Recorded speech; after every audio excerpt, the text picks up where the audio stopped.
परमेश्वर में और आपके लिए रिलीज कर रही हूँ, आपके लिए वचन भेज रही हूँ और आप दिल खोल के ले रहे हो, तब के किसका दोष है? तब मेरा दोष है या सिखाने वाले का दोष है, क्योंकि वह सच में गया ही नहीं। परमेश्वर सप्लाई ही नहीं करेगा, क्योंकि करने वाला इंसान है ही नहीं सप्लाई, वो परमेश्वर ऊपर से सप्लाई कर रहा है। ठीक है, तो आप यीशु मसीह पे विश्वास करते हो, आपको मुझ में लगता है कि मैं परमेश्वर की झूठी लोग नहीं हूं, तो आप उस यकीन से यकीन करना और उस फेथ से कि आप सचमुच परमेश्वर में बढ़ना चाहते हो। अगर परमेश्वर आपको बढ़ा रहा है, यीशु मसीह सच्चा है, यीशु मसीह पे विश्वास करते हो, तो आज उस भाव से परमेश्वर के आशीर्वाद को लेना।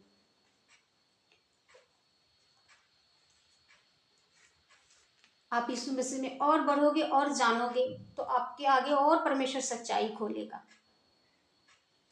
बहुत सारी सच्चाइयां खोलेगा जिसको लेकर के लोगों के आंखों पे पर्दा है।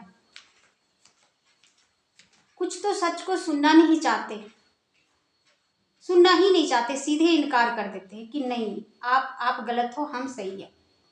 लेकिन कुछ बुद्धिमान लोग होते कि चलो बताओ क्या है यीशु मसीह, हम सुनना चाहते, जानना चाहते, फिर हम फैसला खुद कर लेंगे। हर एक इंसान बुद्धिमान है। आप किसी को जबरदस्ती कैसे यीशु मसीह में ला सकते हो? आप अपने बच्चे को जबरदस्ती नहीं खिला सकते हो। अगर आपके बच्चे को बैंगन नहीं पसंद है, आपके बच्चे को भिंडी नहीं पसंद है, दाल नहीं पसंद है, तो आप उसको जबरदस्ती वो दाल, वो भिंडी, वो बैंगन नहीं खिला सकते हो। मुंह चीर के उसके मुंह में नहीं डाल सकते। वो बोलेगा मुझे नहीं पसंद है, मुझे मेरे लिए कुछ और बनाओ, नहीं बनाओगे तो मैं नहीं खाऊंगा। तो अगर हमारा कंट्रोल हमारे बच्चे पर नहीं है, जिसको हमने पैदा किया, पाला पोसा, तो दुनिया के लोगों को कैसे इकट्ठा कोई कर लेगा कि आओ जबरदस्ती यीशु मसीह में आ जाओ?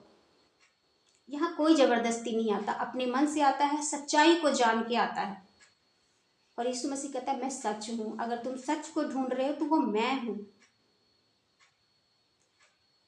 तो जो इंसान, कोई चीज फर्क नहीं करता हमें इसमें भगवान मिल रहा है या उसमें मिल रहा है, सच्चाई को जो ढूंढ रहा है उसको जिस रूप में भी परमेश्वर मिलता है वो स्वीकार करता है।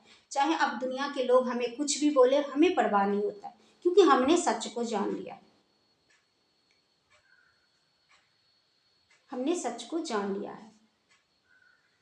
अब लोगों की परवाह नहीं करना, अब हमें सच के पीछे चलना है। हम जो ये डेट मनाते हैं 2025 हमने गुजारा और 2026 में हमने एंट्री किया है, ये डेट क्या है? ये डेट क्या है? अगर आप, जो लोग कहते हैं हम यीशु मसीह को नहीं मानते हैं, वो लोग भी यीशु मसीह को मानते हैं, क्योंकि उनसे पूछ के देखना ये डेट क्या है, ये 2026 क्या है, कहाँ से आया, क्यों हम लिखते हैं ये डेट? हम लोग भी पहले इस चीज़ से अनजान थे, लेकिन जब हमने सीखा, जाना यीशु मसीह ने, तब जाना कि ये डेट यीशु मसीह के जन्म का है और किसी चीज़ का नहीं है, जिसको आज सारी दुनिया लिखती है। जो यीशु मसीह को नहीं जानते वो भी यही डेट लिख रहा है, जो यीशु मसीह को नहीं मानते वो भी यही डेट लिख रहा है। जाने अनजाने में मान सब यीशु मसीह को रहा है, मुंह से चाहे इनकार कर रहा है, कोई फर्क नहीं पड़ता।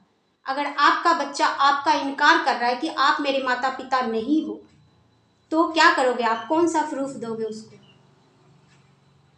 कहोगे ठीक है, आपके पास कोई प्रूफ नहीं होगा। आप उसको जबरदस्ती अपने मुंह में नहीं डाल सकते हो, तुमको बोलना ही पड़ेगा, उसकी मर्जी। उसी तरह यीशु मसीह आज जबरदस्ती किसी के मुंह में नहीं डाल रहे हैं, लेकिन जो सच्चाई है वो सच्चाई ही रहेगा। ये डेट यीशु मसीह के जन्म का है और सारी दुनिया उनको आज लिखता है।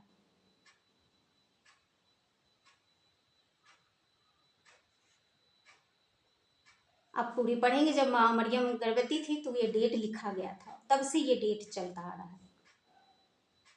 और कोई रिकॉर्ड हमने इनके बारे में, इससे पहले इस चीज़ के बारे में नहीं जाना था कि हम क्यों लिख रहे 2025, 2026, 27, 28, आगे भी आएगा, ये क्या है?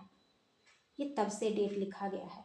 और यीशु मसीह को धरती पे आए हुए इतने साल हो चुके हैं, इतने साल पहले वो जन्म लिए थे, उसके बाद उन्होंने जो भी काम किया, उसके बाद उनका आत्मा आज भी धरती पर काम करता है। कोई इंसान किसी को ठीक नहीं करता, कभी वहम में नहीं रहना कि वो इंसान ठीक करता है, उनका आत्मा ठीक करता है। वो कहते हैं आज भी मैं मौजूद हूँ, उस समय के लोगों के लिए मैं जीवित बन के आया था। तो मैं ऐसा नहीं कि आज के लोगों से प्यार नहीं करता हूँ, मैं आज के लोगों से उससे बढ़ के प्यार करता हूँ,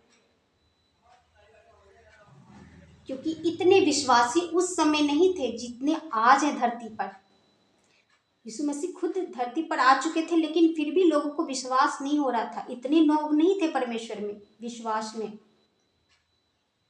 नहीं तो उनको मार कूट के क्रूस पे नहीं चढ़ाते, विश्वास कर लेते, लेकिन नहीं कर पा रहे थे, नहीं यकीन कर पा रहे थे। दास के मुंह से, मेरे दासी के मुंह से सच्चा, अगर मेरा दास और दासी सच्चा है, झूठे का नहीं कह रहा वो, क्योंकि बहुत सारे झूठे भी हैं, स्क्रीन पे कुछ और दिखाते हैं, बैक में कुछ और करते हैं। वैसे दास से परमेश्वर ने नहीं बोला है। जो सच में परमेश्वर में चलता है ईमानदारी और वफादारी से, परमेश्वर ने उस दास से और दासी से भी कहा है कि जो तुम्हारे मुंह से निकलेगा ना, वो जमीन पे नहीं गिरेगा, वो बेकार नहीं जाएगा। जो तुम लोगों के लिए आशीर्वाद दोगे उसके जीवन में जाएगा, उसके दिल में जाएगा, वो नीचे नहीं गिरेगा और वो फल लेके आएगा। लेकिन शर्त है कि लेने वाला भी उसको लेगा। तब अगर हम आपकी ओर कुछ दे रहे हैं परमेश्वर का आशीर्वाद, तो आपको भी आंचल फैला के, दिल खोल के, आत्मा को खोल के लेना पड़ेगा। अगर आप नहीं लेंगे उसको, तो वो जमीन पे गिरेगा। तब मेरा दोष नहीं, या सिखाने वाले का दोष नहीं, तब लेने वाले का दोष।